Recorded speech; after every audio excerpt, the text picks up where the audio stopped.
kind, kind enough. Luke 22. Luke 22. Um, Luke 20. Luke 22. Yes. Looked like to me we were trying to connect the dots around that 33rd verse. And so I want to hit it and then jump somewhere else. I know last week I was over in the book of John, but it's the same story, just being narrated uh, from a different angle. What verse did I ask us to turn to? Luke chapter 22, verse 33. All right, watch this now. It says, and he says unto him, Lord, I am ready to go with thee both into prison, and I'm also ready to go with you into death. And I says, and he says, I tell thee, Peter, the cock shall not crow this day before that thou shalt thrice deny that thou knowest me. And he says unto them, watch this, when I sent you without purse and without scrip and shoes, lack ye anything? And they said, nothing. Verse 36. Then said he unto them, but now he that have a purse, let him take it, and likewise his scrip. And he that have no sword, let him sell his garment and buy one. Let's stay in the scriptures. For I say unto you that this that is written must be accomplished in me. And he was reckoned among the transgressors. For the things concerning me have an end. Watch this. Let's hopscotch if you don't mind.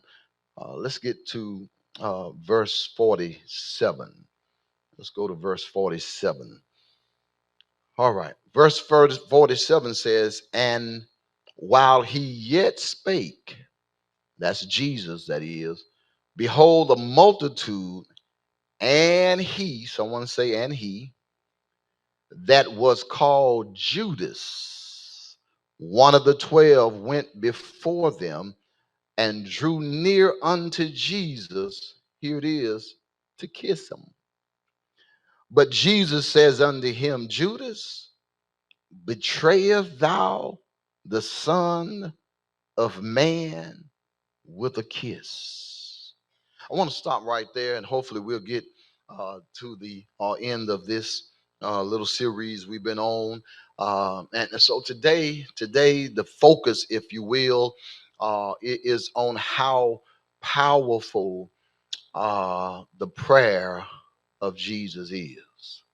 That's really what I want to focus on today, is on how powerful the prayer of Jesus is. I'm not focusing.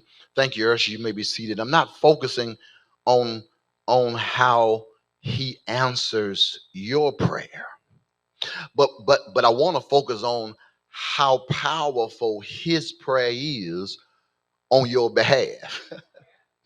Because sometimes we're so focused on us praying to him until sometimes we forget that there are times when him prays for us. And so when he's praying for us, you need to understand first of all, who dare say his prayers are not going to be answered? When Jesus is praying for us, come on now, that is a direct line between he the Son and him the Father. And so when Jesus gets into a conversation, he gets into the conversation with his Father on your behalf. And I just believe that Jesus will not engage in a conversation to his Father on your behalf if God is not up to something in your life. And so what he's doing is he's dealing with Peter. He's taking Peter to this whole nother place. I don't have time to talk to you about why he calls him Simon, but just for the sake of argument and for the sake of time, we're just going to say he's talking to Peter. Are you still with me? He's talking to Simon Peter, and he's telling Simon Peter that I've already prayed for you, that your faith, someone say your faith fails you not. He says, I have already put in motion prayers to my Father that when you stand in need of faith, that your faith will not fail you, that your faith will not flee from you, that your faith will always be at least, someone said at least in hands reach of you when you need it. Sometimes our faith will leave us, and then when our faith leaves us, we are bewildered, we are lost, we are confused, we start backsliding, we start looking for opportunities to take matters in our own hands. We start going back to familiar spirits, we go back to smoking, we go back to cussing, we go back to drinking. Oh, y'all don't want to shout for the truth. That's okay, I'll find you. When our faith fails us, we become cowards in the faith, and then we accept everything that the enemy and the adversary throws at us. When our faith fails us, we start believing what the doctor says. When our faith fails us, we start believing what the judge says. When our faith fails us, we start believing what the naysayers say. So Jesus turns to Peter and tells Peter, I'm praying for your faith, that your faith fail thee not, because there's going to come a time where the situation and the atmosphere is going to change. That's why he tells Peter that if you have two coats, sell one of your Gucci coats, go buy you a sword, because the condition is about to change.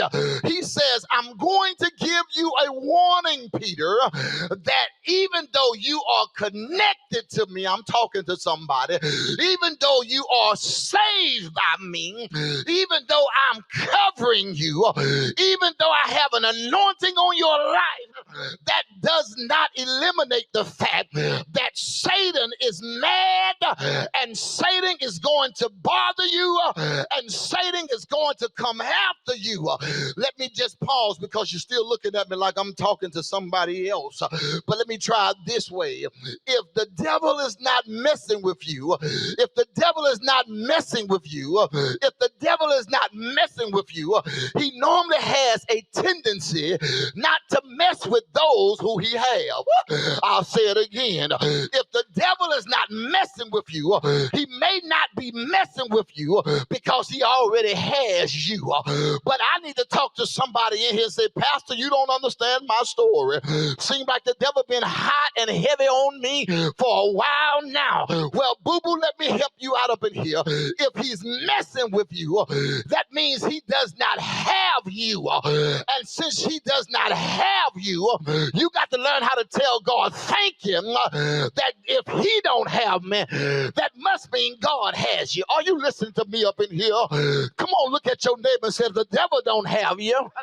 That just simply means God still got you. And if you know that God has you, every now and then you ought to stop, pause, drop to your knees and tell God, thank you that the devil tried to get me, but I'm so glad that I got away. Is there a testimony of somebody in this place today? Can anybody attest that that's what's really going on? in your life today that the devil tried to get you. He tried to get your mind. He tried to get your pocketbook. He tried to get the folk that's around you. He tried to mess with your mindset. But look at you today in God's house, in your right mind, clapping your hands, and you ought to at least wave your hands. You ought to go and tell the devil you tried to hit me with your best shot, but I'm so glad I got away. Hey, Peter is in a predicament because Jesus now tells Peter to sell one of your garments, sell your coat, get your sword, because the conditions is about to change. Can I warn somebody just for a second?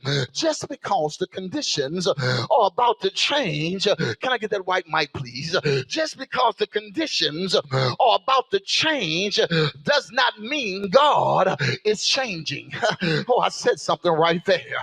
Just because, thank you, God, that the conditions are changing in your atmosphere does not mean your God has changed. I'll try it one more time. I see it's going to be a slow ride this morning. Just because all hell is breaking loose in your life does not mean the foundation of your life is changing.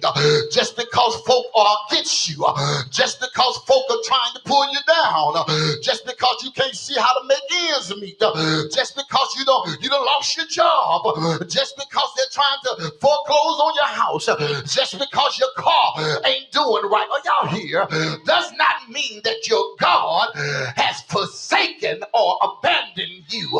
Can you just pause for the cause and tell God, thank you that when folk gave up on me, you did not. Thank you that when my money ran out, you were still there. Thank you that when my health started to flee, you were right there. Can anybody say, God, I thank you that you've been right by your side, by my side. Here Peter is in this predicament. He has now to have to buy a coat. And Jesus tells him, sell a coat and buy a sword. Jesus tells him, the reason why this is going on, Peter, is because Satan desires to sift you as weak. I don't have time to go back there, but you ought to know it by now. He says Satan has an assignment that I have given him. Did y'all hear what I said? God, Jesus is telling Peter that Satan has an assignment that Jesus gave Satan for Peter. And I need to tell somebody else in here that Jesus has given Satan an assignment that he's working out in your life. I know y'all don't like that kind of preaching, but I need to make it plain. The only reason that Satan is really messing with you is because he had to get permission from God by way of Jesus to come into your life. Now, you still don't know when to shout. Here's the reason why you ought to be shouting. Because if Jesus gave Peter permission to put his hands on you, that means when Jesus gets tired of Satan putting his hands on you, the same Jesus that told him to sick him going to be the same Jesus that's going to say heal. I'll try it over here. The same Jesus that said touch him is going to be the same Jesus that said take your hands off of him. I wish I had help over here. It puts me in the mind of a mother when a mother tells her husband or the baby daddy that rascal messed up and I need for you to whoop him. Daddy gets his belt, goes in, oh y'all here, and start chastising the boy, only to find out that mama says stop after the second lick and say that's enough, leave my baby alone. I wish I had help. That's what's about to happen to somebody in here. Jesus says sick him to Satan, but then Jesus says, oh, that's enough. My blood is on him, I can't stand his crying. Oh, that's enough. That's my child, I can't see him suffering. Oh, that's enough. That's my boo-boo, I can't see him going through what they're going through. Can you just stop being bougie for 5 minutes and tell God thank you that you look beyond my faults and you saw my needs. Thank you that you've been better to me than I could ever be to myself. Thank you. That's a whole lot of preaching just to get you woke up in here. So Jesus also has the ability to sick Satan on you, but he also has the ability to take Satan off of you. So Jesus, why are you going through all of that rigmarole? What's the problem? He says, Satan desires to have you so he can sift you, so he can shake you up, so he can turn your life upside down. Here's the reason why. Are you ready for it?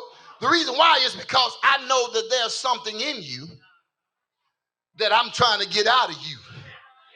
And since you ain't smart enough to yield, you're still walking with resistance.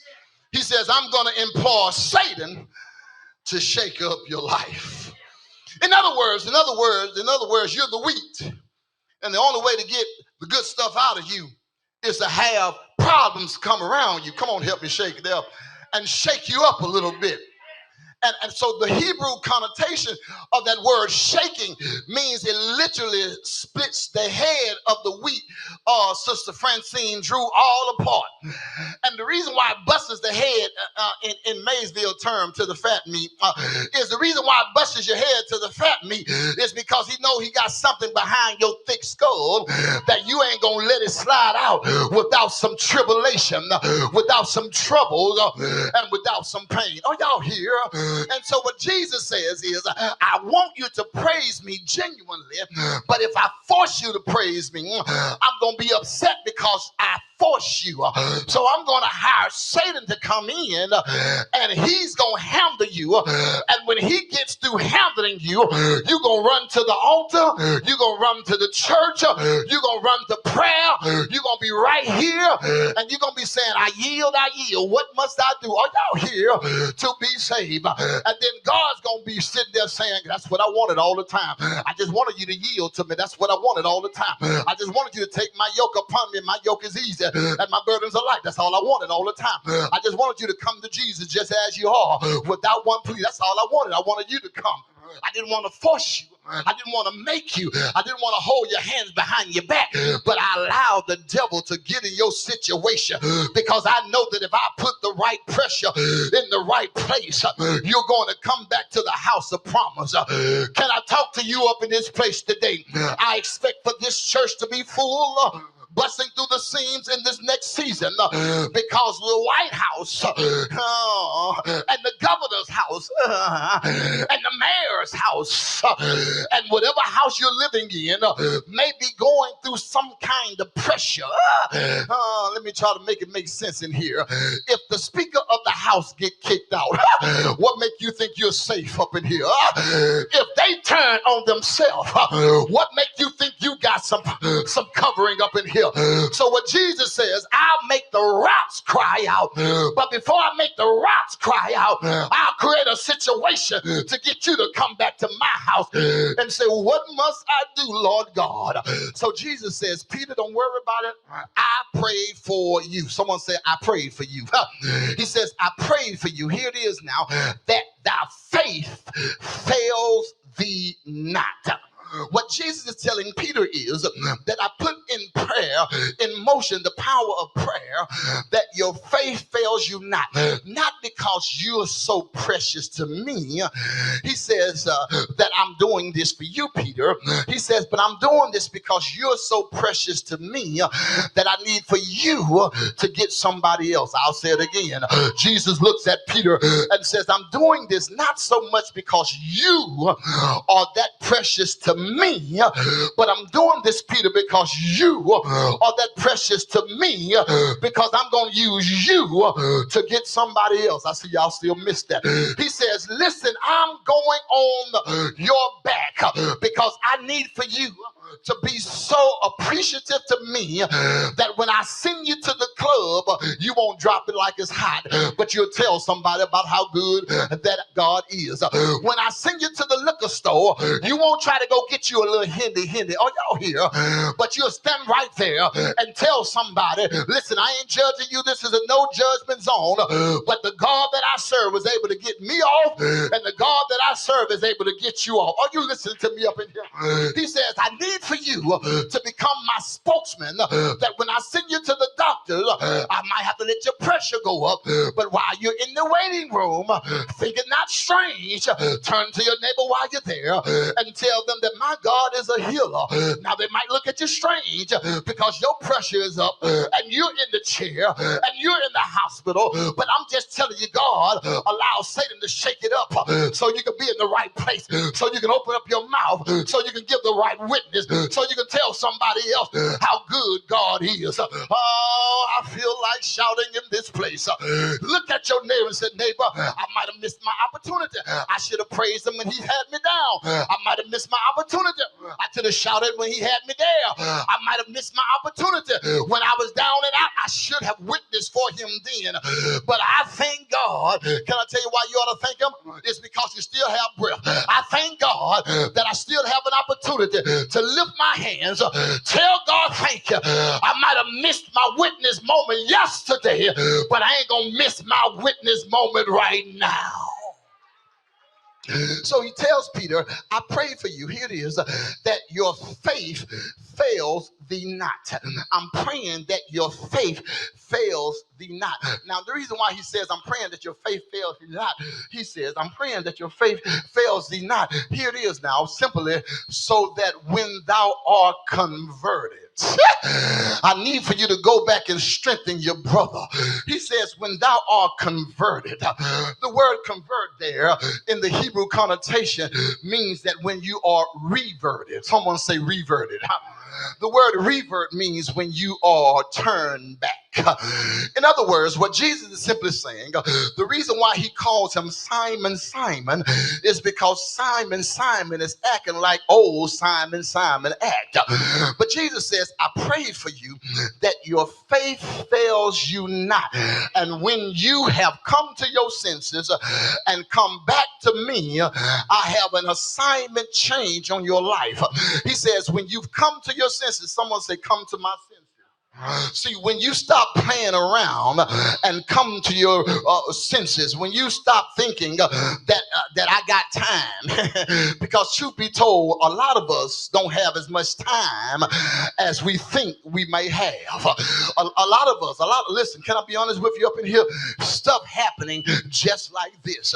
You ain't got to get old no more to leave this place. I wish I had help. You listen, I know folk younger than me that is in more pain than I am. Because time may not be on your side. Jesus tells Peter, time ain't on your side. I need your faith to be intact, because when you are converted, when you turn back, when you get back to your right senses, when you come to yourself, when you stop acting a fool, when you stop thinking about your sword, when you stop thinking about yourself, when you start thinking about the assignment, when you start thinking about the master, when you start thinking about God, when you start thinking about the wisdom of Moses, when you start thinking about the gift of the Holy Spirit, when you stop thinking about the Israelites, and when you stop thinking about the Hebrewites, and when you stop thinking about Muhammad, and when you stop thinking about Buddha and start thinking about who I really am to you, you are going to come to your senses. And when you come to your senses, then you'll be ready for an assignment change. I'm preaching, but you're missing it. So he talks to Peter. He says, here's what I need you to do. I need you to, when thou art converted, strengthen your brother. Strengthen your brother. Someone say, strengthen your brother. Hey, now watch this, because I got to come back to this. Peter then changes and starts saying, Jesus, if you're going to prison, sign me up. Jesus, if you're going to die, sign me up. In other words, he says, Jesus, whatever you're getting ready to experience, put my name on the clipboard, because it ain't going to happen to you. They got to go through me before they get to you. Are you still here? Now, can I tell you the truth? Peter is actually right here, because Peter asked Jesus that if you're going to go to prison and if you're going to die, then let me die in your place.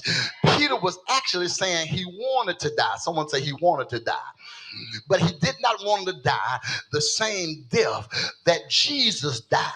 Peter wanted to die his own death. Can I make it make sense to you? Booth, that's like this, saying, Lord, whatever your will is for me to do, I'm willing to do it. And soon as God strike you with a sickness, then you want to go back and say, God, I told you I wanted to do it, but I ain't want to do it like that. Oh, y'all listen to me. You're going to God saying, God, I don't mind paying my tithes. Go ahead on. And I promise you, I'll be faithful paying your tithes. And here's what God does for you. He takes that six-figure job away from you because he know you were lying from the beginning. And then he gives you that three-figure job. But y'all talking to me up in here just to test you. And then here you are going saying, God, I ain't know you were going to do it like this. Peter was just simply saying, I promise you I was going to die for you. But I ain't know you were talking about Calvary. I ain't know you were talking about the Roman soldiers. I ain't know that they were going to put a spear in your side. I ain't know they were going to nail you up on the cross like a common crook. I ain't know they were going to put spikes in your leg, Jesus. I'll die for you, but I ain't really want to die for you. Oh, y'all listen to me up in here. And that's what Jesus told me to tell some folk in this place today. That's how we are. Yes, Lord, I love you. Yes, Lord, I'll serve you. Yes, Lord, I'll praise you. But when he turns the heat up in your life, he wants to see are you really going to give it to him. When he put problems in your life, he wants to see are you really going to give it to him. When he put tribulations in your life, he wants to see are you really going to give it to him. If you don't mind, nudge your neighbor and say, neighbor, he's going to do it for you. He's going to test you and try you. He wants to see whether or not you're really going to give it to him. But I might as well shut my mouth and go on back to the baptism pool. When I tell you this, he says, Peter, I'm testing you here. I really want to see whether or not you are who say you are. I really want to see whether or not you are who you say you are. I'm going to test you in this situation. I'm going to try you in this situation. I'm going to see whether or not you're going to be loyal to me. He says, before the cock crows 3 times, you're going to deny me. We all know the story. Peter did deny him. But that really wasn't Peter's test. That was just Peter's mess. It wasn't Peter's test. That was just Peter's mess. Look to your neighbor and say, neighbor, it was not Peter's test. It was just simply Peter's mess. Sometimes God will let you clear your own situation out. Sometimes God will let you walk in your own stumble. It's not because he's doing it maliciously, but he says what my mama said. Can I tell you what my mama said? Can I tell you what her mama said? Her mama told me, you made your bed harder, now lay in it. And sometimes that's what Jesus does sometimes when he comes to those whom he loves. He says, I can save you, but sometimes me keep saving you. I become an enabler and you look for me to save you. But every now and then you got to grow up and learn how to save yourself. Can anybody here look at your neighbor and say, neighbor, it's now my time to grow up. It's now my time to get my own act together. It's now my time to shift this situation around. It's now my time to move to the next dimension of my life. I'm finished when I tell you, he talks to Peter. He tells Peter that you're going to deny me. Thank you, son. Got a little difficult up here in this suit. He says, but I tell you, Peter, you're going to deny me, but I'm going to get you out of your mess. But your mess ain't your test. Go on, hit yourself and say, he's talking to me right here. He promised you he's going to get you out of your mess, but your mess is not your final test. He says, here's the test for Peter. Peter, when thou art converted, strengthen your brother. That's your test right there. Strengthen your brother.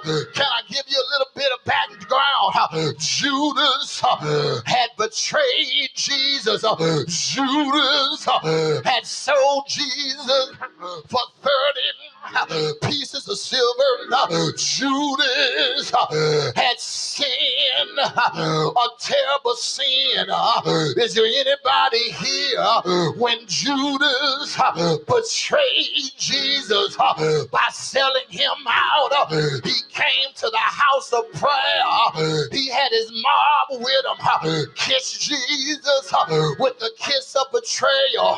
Watch everybody who's trying to put their lips on you in a critical season of your life.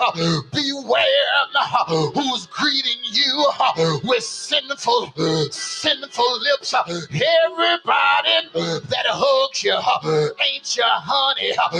Everybody that kiss you ain't your kinfolk. Some of them are trying to hug him to feel where they can stab you in the back. Some of them are trying to kiss you to try to kill you. But I'm so glad that I got all state. Is there anybody here? I got insurance. I got something better than liberty. I got something better than Alpha. I got something better than Progressive. Can I tell you what I have? I got Jesus, and that's enough. Oh, he sent them, and he told him, when thou art fully converted, when you got your mind together, when you're on the right path, when you line up with me, strengthen your brother who was Peter's brother. Judas was.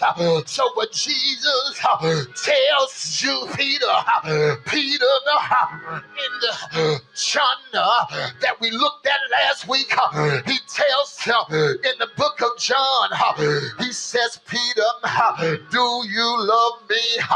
Peter says, yes, I love you. Jesus says, feed my lamb, feed my sheep, feed my sheep. Are you here with me? I'm almost ready to shut my mouth. What is Jesus saying? Jesus tells Peter, I'm changing your assignment. You once used to be a fisher of fish. I'm going to change your assignment. I'm going to make you become a fisher of men. And I need to tell somebody, when Jesus is in your life, you can't go back to doing what you used to do, no matter how you try. Well, let me see if I can make that thing makes sense, because Jesus was on the seashore in John's gospel. He was putting a fire there. He was about to have a fish fry. Jesus was on the seashore.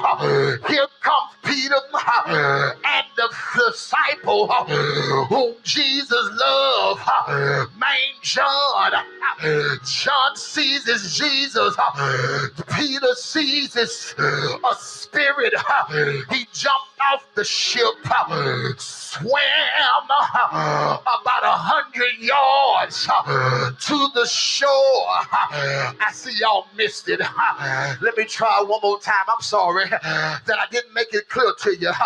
He jumped off the ship, swam 100 yards, got to the edge of the ship or the seashore. Him and Jesus gets in a conversation. I see you still missed it in here. I said, when Jesus really delivers you, you'll jump in the thing that you're accustomed to, that you're used to, that used to be addicted to you, and you'll swim past all of those pole dancers. You'll swim past all of those liquor stores. You'll swim past. surpass every distraction that had you bound just to get to the presence of Jesus. That's why I come to church. Church can be cold. Y'all can be asleep. Won't bother me none. I'm swimming past my distractions. I'm swimming past everything because I just want to be in his presence. Is there anybody here want to push past your problems to be in his presence? Say yeah.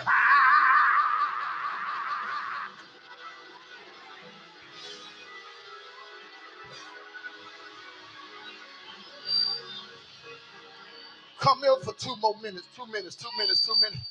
He says, I swam past all of my distractions. I was not going to be distracted again. You simply told me when I'm converted, strengthen my brother. I was not able, Sister Drew, to catch Judas and tell Judas, don't do it, man. I was not able to find Judas and convince him not to betray my Lord and my Savior. I had an opportunity because all of us was around the table, but I didn't open my mouth. But I thank God because I missed one opportunity. I won't miss the next one. So I'm swimming to get to him. Finally, Jesus looks at Peter and said, Peter, now if you really love me, I told you I was praying for you. If you really love me, I told you you didn't have to die for me. If you really love me, here's what I need you to do now is feed my lamb, feed my sheep, my lamb, and my sheep. In other words, I delivered you from fishing for fishers, but I put a greater call on your life. Now is the call of humanity. I don't have to feed or fish for fish. Now I'm fishing for men, lambs, sheeps. I gotta shut my mouth. Sheeps, lambs, and sheeps. What he's saying, Simeon, is I pull you from the sea and I place you in the fold. You're no longer, I see you listed. I move you from water. I brought you to the pasture. You don't have to worry about trying to catch no more fish. I brought you to the pasture. Now all you gotta do is feed my sheep and my lambs. Don't rape my lambs. Don't kill my sheep, but feed them. I promise you, Sister Clark, I'm finished. But I got one more thing to tell somebody. Jesus has put a command on my life, on their life, not to judge you, but to feed you, not to harm you, but to help you, to encourage you to get to another place. Is there anybody here can feel the encouragement of the Lord? Is there anybody here can feel it this morning? Say yeah, yeah, oh yeah.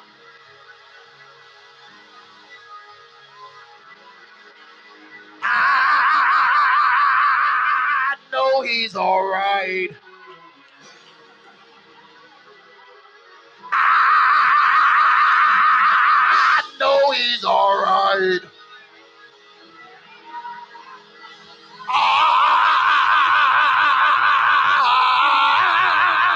I know he's all right. Ain't he all right? Ain't he all right? Say yeah.